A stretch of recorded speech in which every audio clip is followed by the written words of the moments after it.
And that's there. Let me go back to YouTube.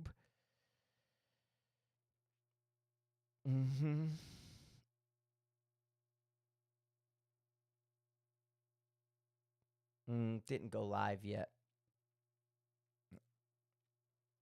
Oh, are you? I don't see it yet.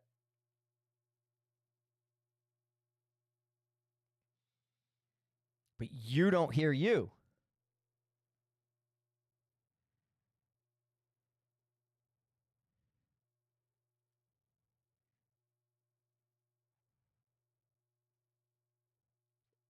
Right.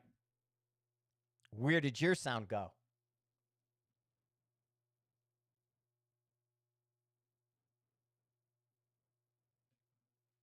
It's this computer.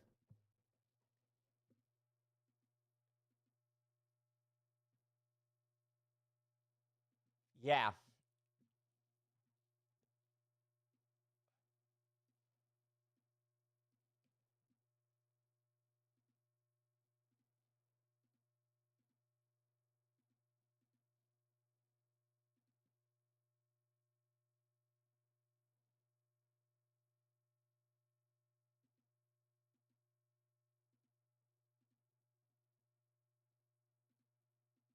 Let me see something here. Check that. Go ahead, say. Nope. You're not on there.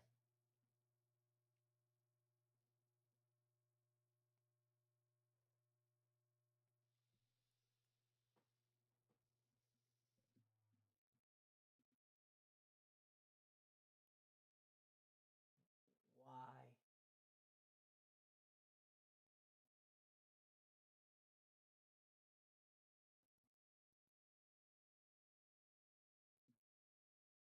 All right.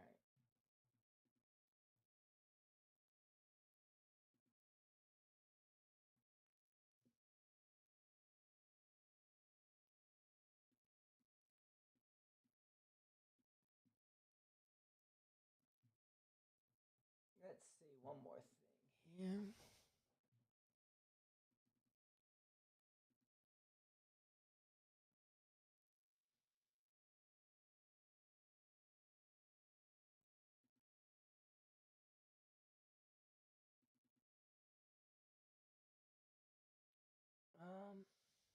You there? Anything on the broadcast?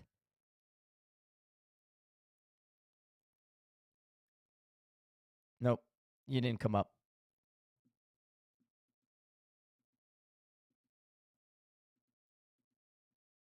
Huh.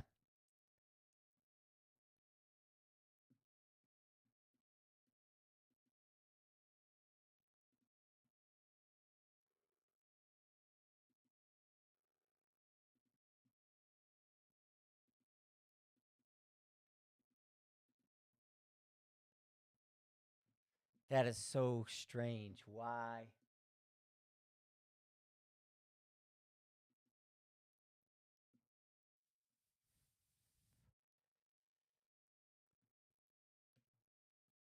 No.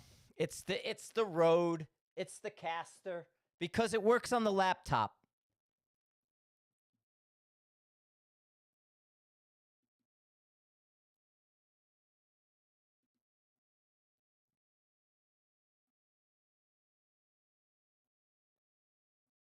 Like you're in here.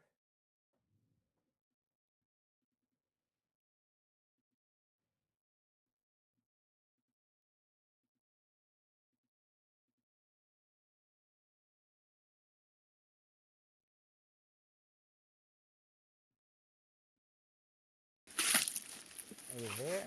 Say something now. Yeah, I'm right here talking. 1, 2, 3. Can you hear me? Ooh. Say something now. Yeah.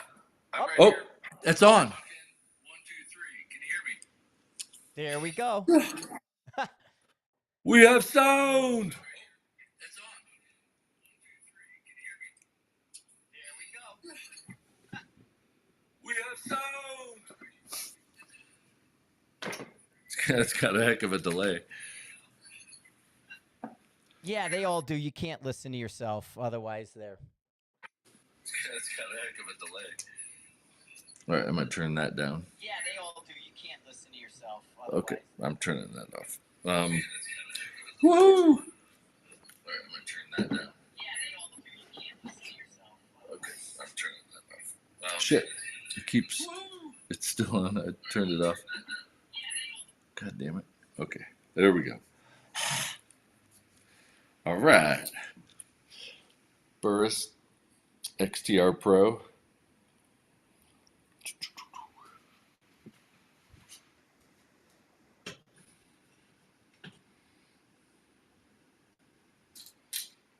Unboxing.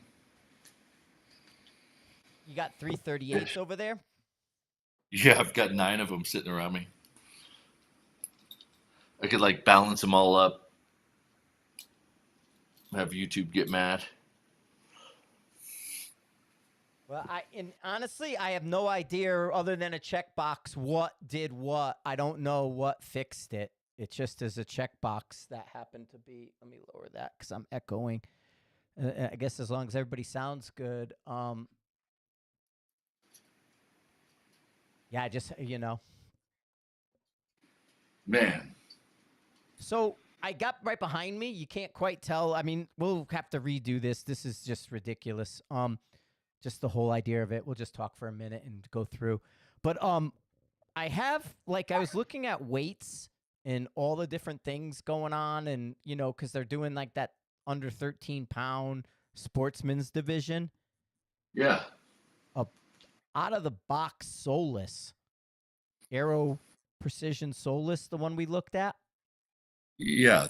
Yep. Is 12 pounds with no scope. That's pretty light. I mean, yeah, but there's a 13-pound limit with all your bags and all your gear now with that sportsman's division. So it's likely you'd put it over with scope and rings if it was like a... Yeah, and I think they count the bags too. Isn't the bags part of the weight in the sportsman's? I don't know. I have to go look at it again.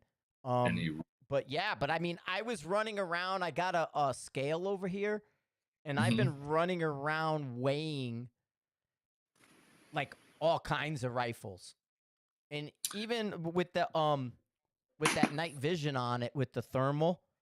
Yeah. That little 6.5 is overweight too.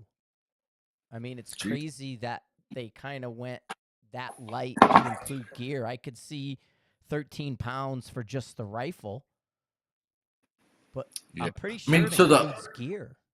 The Hunter is under 12 and under 16, or at least it was, Which makes sense. My hunting rifle, both of those Terminuses, the 6.5 PRC and the 300 PRC, are with scope and everything under, like 10.5 at the most.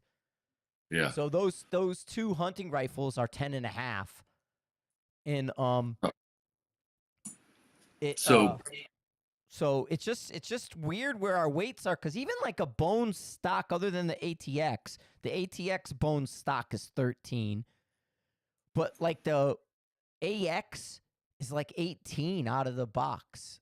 Yeah. Well, I mean, really, what you would want to do is look at the manufacturers that with a scope hits just under 13, and you know where it came from probably. Yeah, Laura's rifle, and these guys are seeing, they're saying carbon fiber. I'm talking all carbon fibered out. Laura's rifle, her Manners, the blue gun, is 17 pounds with the carbon fiber barrel on it. Yeah. So a light PRS rifle, but 13 pounds is, I mean, it's odd because it's right between the Hunter weights, but my guess is there's probably someone that when you put a scope on it is like 12 right, pounds, but I think 11 they ounce. include your support equipment.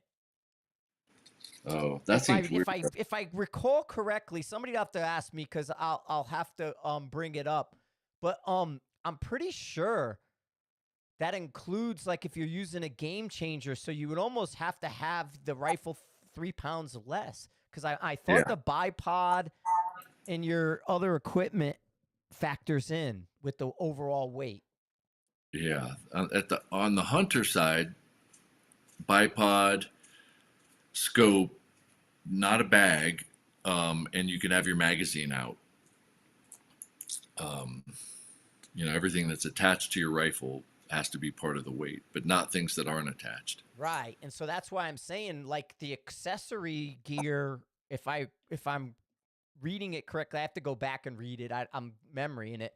But I think the gear is included in that sportsman stuff.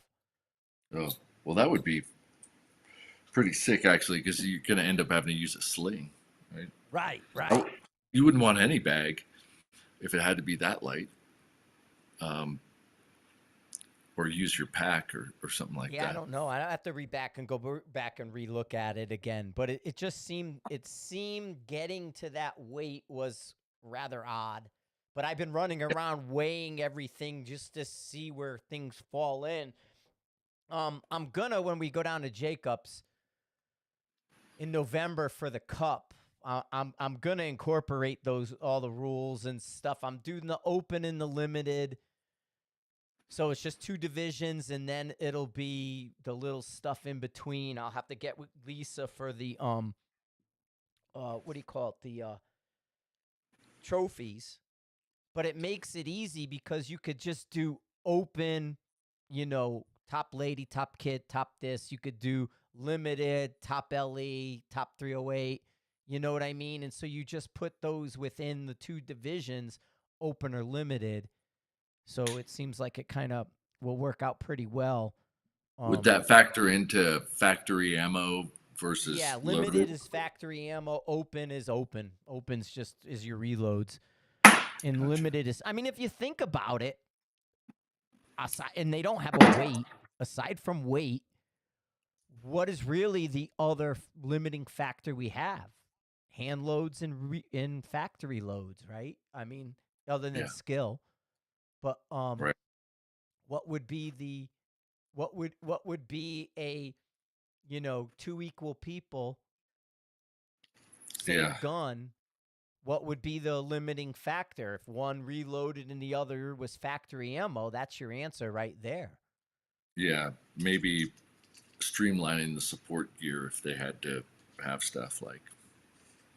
Yeah, like well, I mean, in a limited, I always can say 1 rear bag, 1 front support, 1 pillow. You can't have more than that. Where in open, we don't limit it. You know what I'm saying? You know what I mean? You could do either one. Yeah. I mean, if all things equal, if somebody had 10 bags and 3 tripods to pick from every stage, versus like you can have. But you don't see that anymore. Nobody's really carrying extra gear. You know what I mean? They've kind of boiled the gear down. It's not like when the puff pillows first came out and a guy had 3 of them, and he was trying to wear them. And then, they're putting a game changer, 2 bags to do your elbows. You don't see that anymore. People have boiled it down to, one solution because they can't carry it all. But you can boil it down with a heavy rifle, but with a 10-pound rifle, that's why I'm putting weights in mine. Limited, it'll be 18 or 19. I think I'm going to go 19 on limited and then 26 for open because there is no weight limits and you have to do kind of a weight limit. Yeah. Or you just say, fuck it, make it super heavy, but have them move the damn rifle a ton. Well, I mean, with Jacob, I already told him I want movement. I want you to have to run and do the carbine pit and do the kill house and do the old school ones I used to do, the stages I ran before. So we're going to be doing that for sure. It's going to be the old stage stuff, Right. I think, I mean, for every setup you can tackle a disadvantage fundamentally. And, if somebody has a 30-pound rifle, if they're moving it between ports really fast, they're at a disadvantage. And to a light rifle, and then if somebody got a heavy rifle, a less stable position, it's going to be easier and faster to get it stable. But I think I don't know. Like I feel that around the 12-pound mark, where the rifle's so light It that does. the support side, the support like the bags, like when we were doing the bag testing, that light rifle needed a heavier bag, whereas the heavy rifle could get away with lighter bags because it provided the support itself versus getting it on something stable. Yeah, I don't like I said. I'm gonna go like a 19 and a 26-pound weight limit for what, at least for my thing.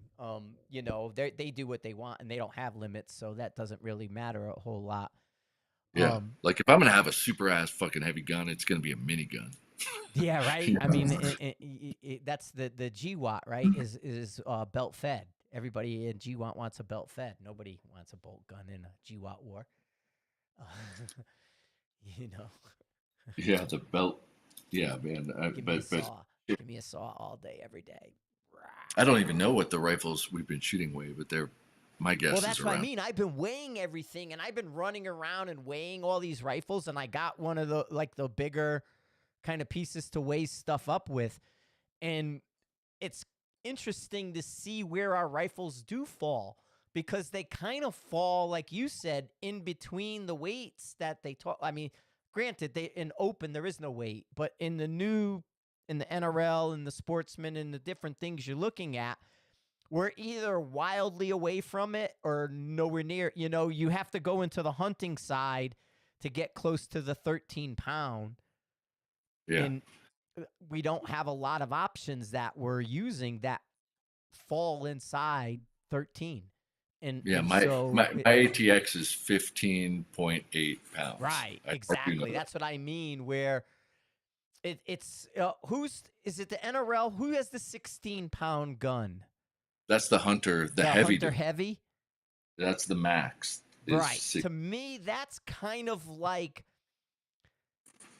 should be, you know, that limit there is that Hunter Heavy 16 intense, because like I said, this Aero Solus is 12 pounds with nothing.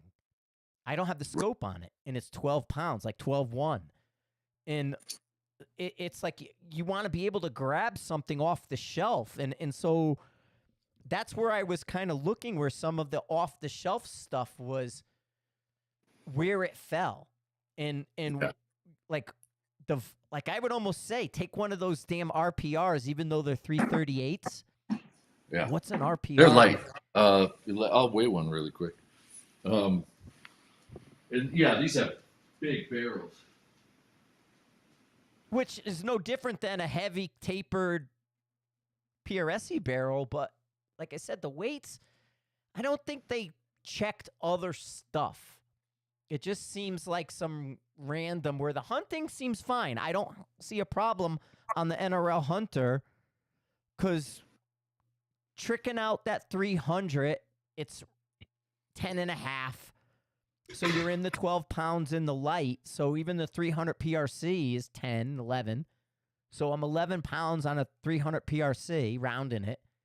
The 6.5 Creedmoor is 10. This is just right out of the box. This is one of them that isn't. It's just raw. Yeah, it's big, heavy guy. But yeah, what's an RPR out of the box like that? 338 with a big ass fucking brake on it. Is I got a scale here. The average weight's got to be 22 pounds, roughly. No, this is 15.2. No, I'm talking to a guy answering. I'm answering somebody in the chat. He's saying, what's the average weight of a PRS rifle? I would say it's right around that 22, wouldn't you think, in the 20... Low 20s, probably. Low 20s. 22 is probably a good average.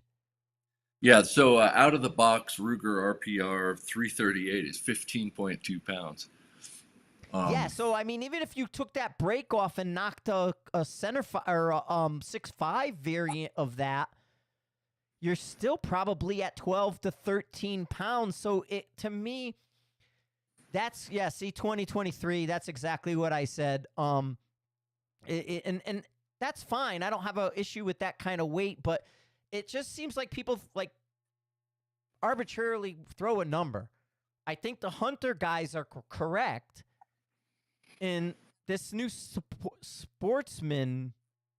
I have like, my gut says it's because there's somebody they know that makes guns that falls right. Absolutely. There's somebody in there that has and it's the NRL Hunters they're making. So if you look, the NRL Hunter rifles they're selling, they're about $6,000. So they're doing the NRL Hunter rifle that's like $6,000 that's being advertised for the Sportsman. And so I saw that discussion go on, and they were showing them this, and this, and they were like these $6,000 NRL Hunter rifles. Oh, yeah. I mean, because let's say, like, I came out with a rifle. I was like, Frank, my rifle's like 16.8 pounds. You're like, great, 17 pounds is the limit, and awesome. Get this gun. Well, that's kind of where it is, because it's just it's so weird with the Hunter. Yeah, you guys would really like NRL Hunter. My audio got weird like that. My audio does weird stuff every now and then. But yeah, the NRL Hunters are much more practical with the find it, range it, engage it, and doing the different things that way. So it's a much more practical kind of sport in a way. For take your skills and move them out 1-to-1.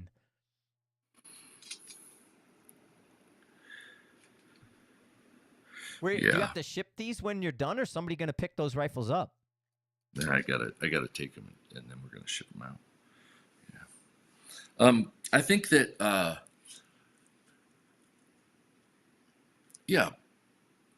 unless there was a discipline that had each of the kind of major elements and they capitalized on those, it's pretty hard to imagine shooting without having to find your target first, pointing, and then having to figure out how far away it is, and then knowing what to do to compensate for the gravity and the time of flight. So it's hard to imagine something that gave people usable framework without having those skill sets a part of the test itself. It makes sense under some, in some context to say, like, here we want to get really good at these skills, and they get impressively good. But if you forget those other things, the gap in skill can become so big that then people don't want to work on that other stuff because it's so easy. But time, right? The time and opportunity. If you can't do those other things in a short period of time, it doesn't matter how good your fundamentals are. So I do think it's good that there's other outlets that have the locate, range, manage your shit, deploy it, pack it back up, move, figure out where the targets are. Because you do hear a lot of like, oh man, if I would have found it, I could have shot it no problem. Like, yeah, that's true. But it's only because they didn't work on that, right? So, and that's progressive, and I get it because it's time consuming. So you're going to shoot less because you have to do other stuff, but it's pretty impressive what people can get to if they practice all of it. But it comes down to that time. What do you want to do, and what do you want to spend your time doing? If you want to go to the range and shoot 200 rounds, then locating and ranging is probably not the thing for you.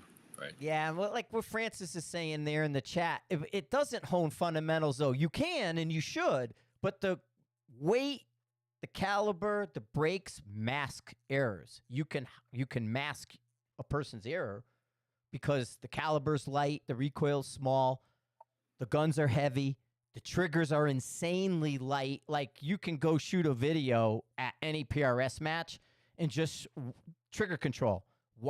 Just take a video of each person on one stage with their trigger press. There's no fundamentals there. It's just tap. Tap. Francis. All right. Yeah. You're tied into the MDT video matrix, and we could do it too. But I love MDT video. But I'm talking about. He's talking like the PRS is to hone fundamentals without the what's the word he used? No, but that's what I'm saying. Of the range. I was looking for his word. But in versus like a UKD situation where But check it out. I think what the it's cool thing not to unknown do, distance, it's just odd ranged. but if you take it like have the same bag, have a similar rifle setup, but have a way to take a rifle from 20 to 18 to 16 to 14 to 12 to 10 to 8 pounds, and then have the same shooter take a shot with the 20 and then get up and then build a position, take a shot with the 18, then take the other, take a shot with, and, you know, the same rifle, same caliber, but the only thing that you have is difference in weight. You'll see where somebody's fundamentals are made up for by the weight of the rifle. That'd be a pretty cool video. And somebody with good fundamentals will be able to do it all the way down to the 8-pound rifle. But you'll see where they creep in and where you're kind of able to fudge it with that mass or with whatever the other equipment is. That would be pretty cool. You know, you'd need 5 rifles or so, 5 or 6 rifles. Well, but you either or just yank the weights, just weight it, like get it down to like 13, like your ATX. Get your ATX to a bare bones point, and then weight it and pull the weights as you're going, and that would do the same thing. Yeah, it would be a cool video, and I think that, you know, if you have a 30-pound rifle and you feel like your fundamentals are perfect for that rifle, they're good enough. But there's stuff that's hidden, and whether they care about working on them or not, you would just test it by, you know, giving them a 15-pound rifle. But it would be cool to go down by weight and say, oh, your fundamentals are at a, you know, your natural point of aim is at a 16-pound level. Let's try to get it to 14. Yeah. I think, like, to me, the biggest thing on the comp side is what I see is that you're working under someone else's rules. You know what I mean? I'm never going to set myself up for failure. I may not like time. I may not like a certain amount of hits, but most of my training, I'm not going to set myself up for failure. Where when you go to a competition, you're subject to the other person's rules. And so that kind of becomes, to me, where the benefits come for, is because it's putting yourself in outside of your box, right? So if I'm going to go to the range every week, my cold bore is going to be on a target I know I'm going to hit. This is going to be on a target I know I'm going to do well on. I got a 8-inch target there and I got a 4-inch target. Well, I'm going to shoot the 8-inch, of course. Until I'm comfortable, then I'll go to the 4, right? I'm going to walk into the 4. In a match, they may say, do the 4 now. Do the 8 on command. You know what I mean? So to me, that's where the benefit comes in, because you're subject to that other person's rules. Right. And so it pushes you to something you may or may not expect. Now, the books and the things help, but yeah, run like at Competition Dynamics, you show up, you have no idea what's going to happen, and they're like, all right, grab your pistol and grab this, and then you got to, you know, run down and shoot paper and steel, and then, oh, now I got to use my bolt gun.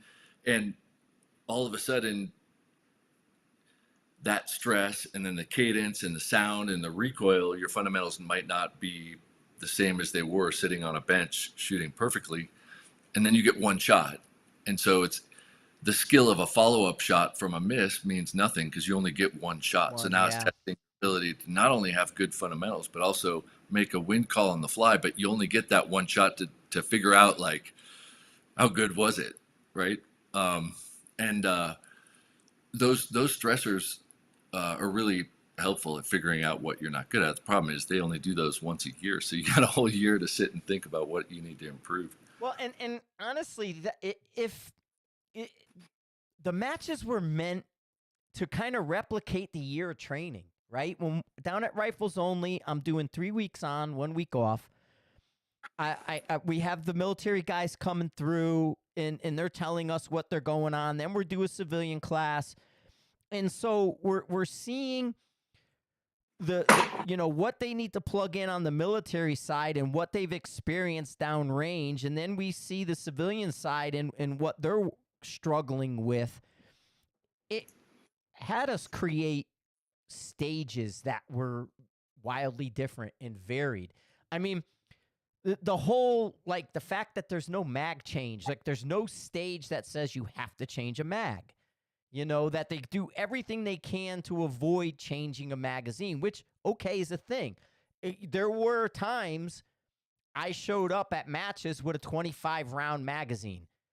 We had a couple of the SRs that fit certain rifles, and it was like, hey, we know this is going to be a crazy mover stage. If I can get an extra mag for the mover, that's going to be that much better, right? And we saw during the live fire obstacle course at Rifles Only, these guys had to move 300 yards up, down, in, around. For safety, we had them take their mag out when they went from one obstacle setup to another, right? So you're moving from here to here, take your mag out. Then when you get here, put your mag back in. Well, we found people couldn't change mags on the clock. So that's why Rifles Only put it in the way they did to make you change mags when you move, because people weren't training it. And we were seeing them have problems. And as well, that's where I was saying to you with some of the other calibers, like the calibers that don't feed great. Now, MDT fixes a lot of that, but there are so many of the calibers that didn't feed great.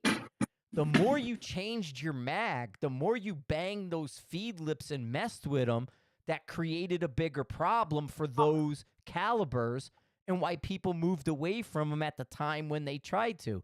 Because it was like mag change, bang the lips, mag change, bang the lips, and then tools and fixing them and things like that. So it's little stuff like that that I believe is missing, which we all know. You put your mag in admin, you go over. If you can get a 12 rounder and not have to change it, that's great. But a mag change is a skill. Sometimes when you pop that mag in, if your bolt is open, rounds spill out.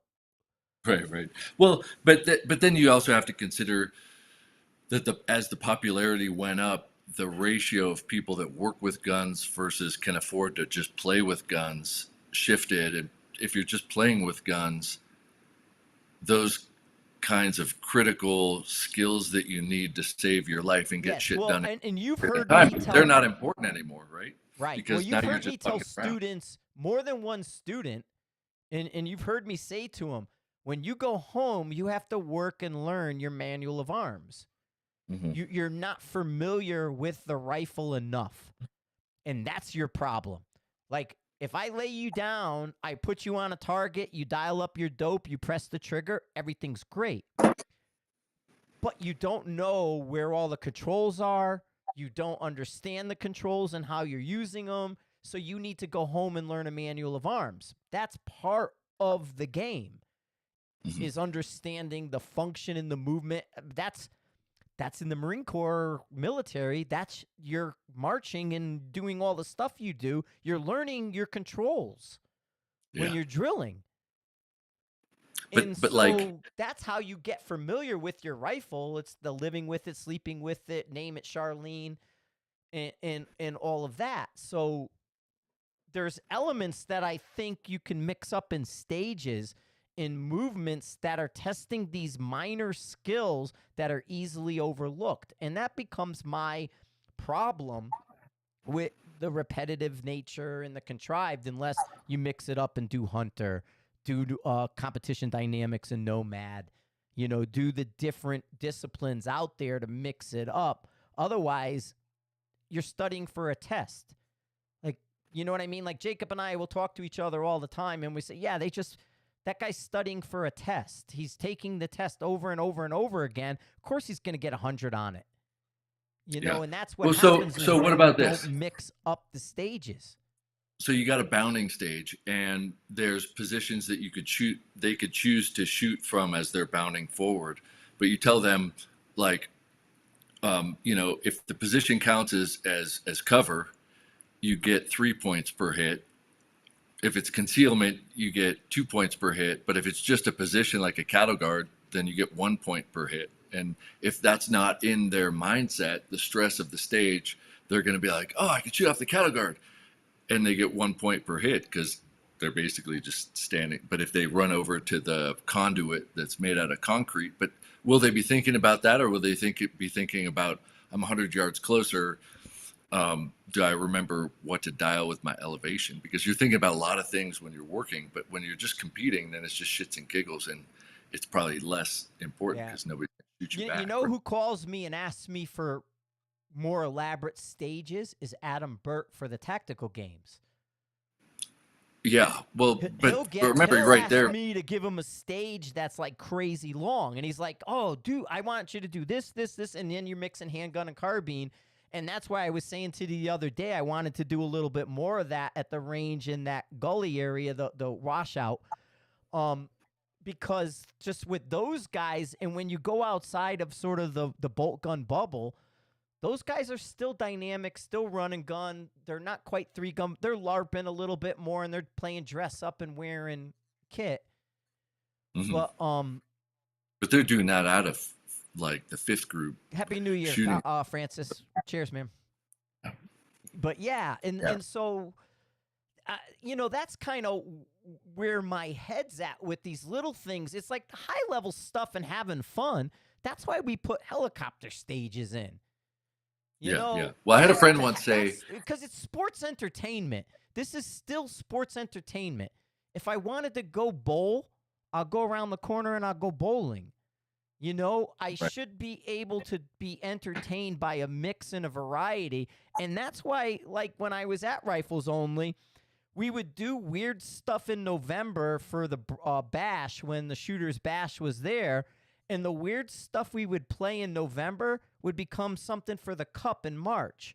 And so we always used to kind of do those different things where we experimented with one match and then we made it a really good stage in another, and we kind of fine-tuned it. And that's all. It's just, like I said, I like a more well-rounded. I like a little bit more variety rather than, the answer being a bag on a prop. And we know that works. And it's just like, okay, well, let's heart rate it. Let's do this. Yeah. Well, I had a friend once say, like, because people, and we do things that, some people don't like or wouldn't like, and he always said, it's not suffering if it's by choice. So but like with shooting, it's like, it's not stress if you're used to it. So if you're going to stress shooters, it's got to be something that they're not used to or they're not expecting. Exactly. I mean, like sit them in an ice bucket for 30 seconds and then have them jump out and shoot. They used to, dude. You used to go to Tiger Valley. They had the water stage where you had to go underneath the cold water sprinkler. And, of course, it's Texas and it's hot, so it's comforting. But they used to do that to you. They used to make you uncomfortable. You're going to get wet. It's Texas and it's sunny. Yeah, I got a hose system and a thing, and you're going to go into that, and you're going to get wet. They used to do all those stressors. Yeah, but if it's going to stress cold or dexterity, like, fire starting, like, okay, you got whatever, 2 minutes to light this fire, but beforehand you're going to put your arms past the elbow in ice buckets so that your fingers can't work anymore because, that's going to be more realistic if you're in that kind of situation.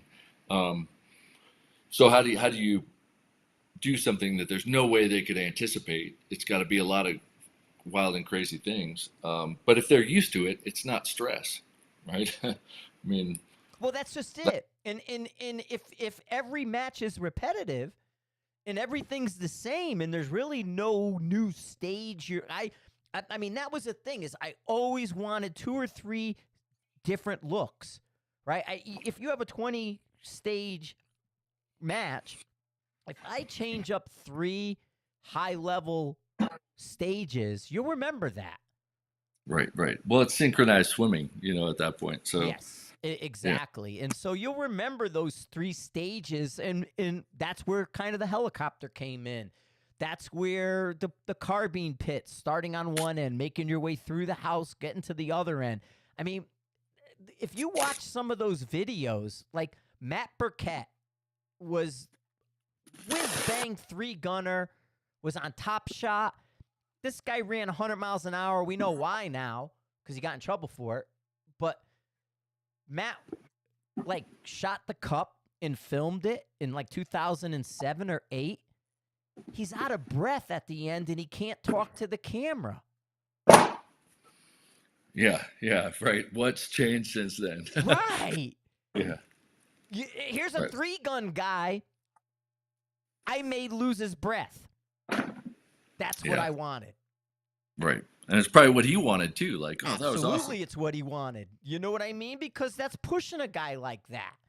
Yeah. But I don't know. You know what I mean? There's some benefits to it. And the good thing is we got this system working now. We know we can come back on here. We can have these discussions.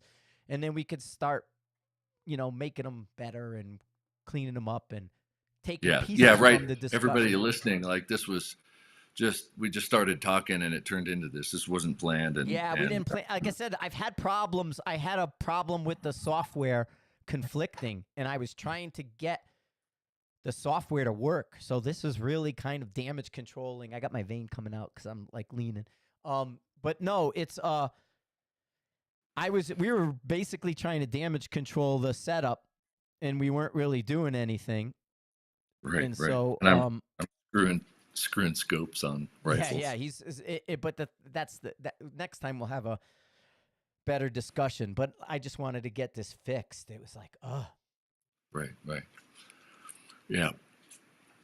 Well, but I think it's still fun to have an opinion discussion where our opinions can not match. But they're so butthurt over them. You know what I mean? They're so butthurt. They can't get out of their own way, and they're so arrogant.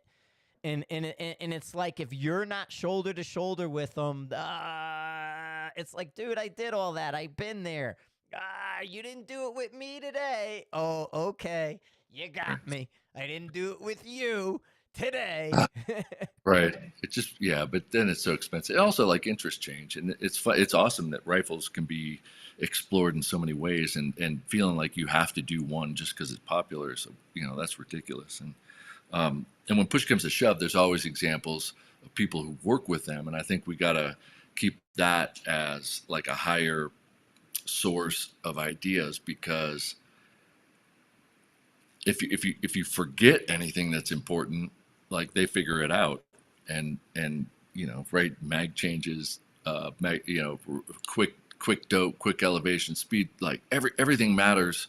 And when things become so homogenized that you don't have to worry about those things, then you lose track of growing them, and then the gap just gets bigger, and we're trying to just get better as a whole, and not even realizing you're losing skills that sucks to have that realization of like, oh fuck, I have a huge gap here that hasn't been tested.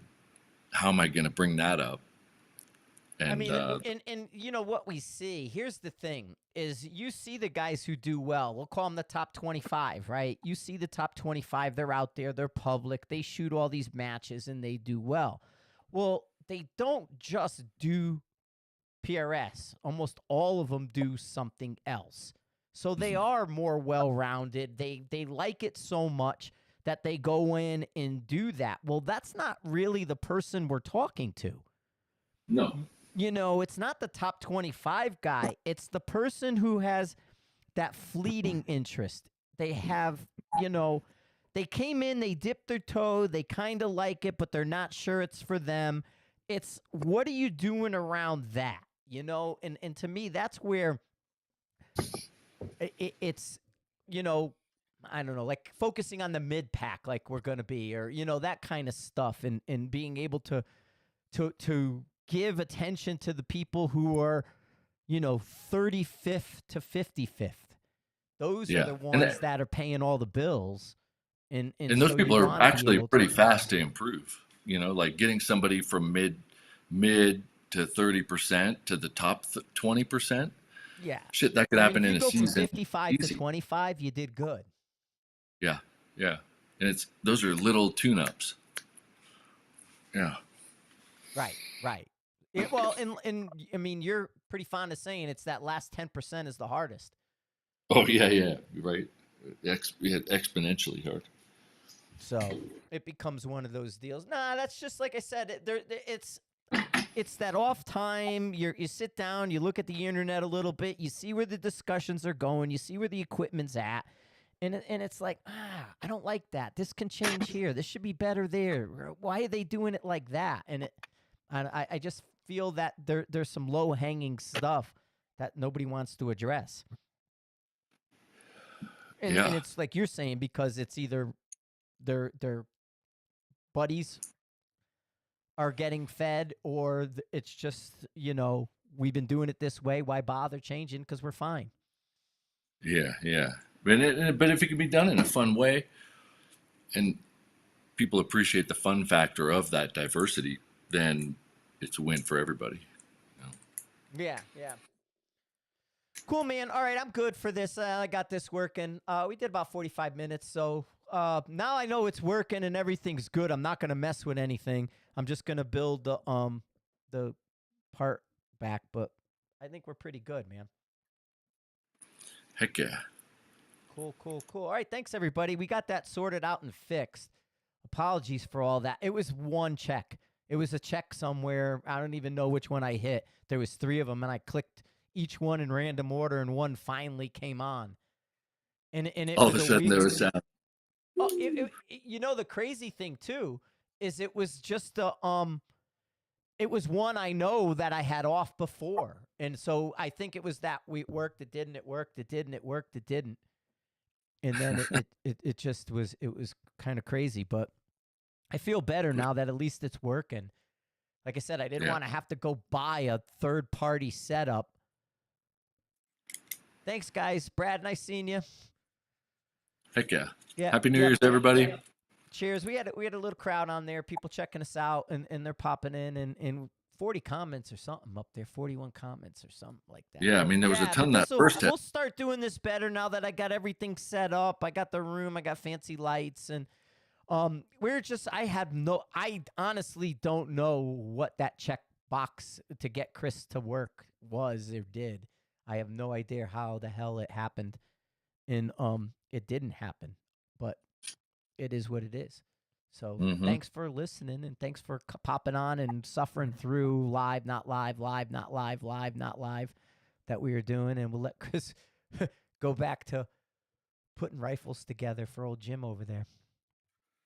Yep, here we go. I got 2 more, I think. So I'm going to keep one not put together so I could make a little video, but that's Thanks, it. Brad. All right. All right, I'm going to end Let's do this. All right. I got to find my end button. Finish and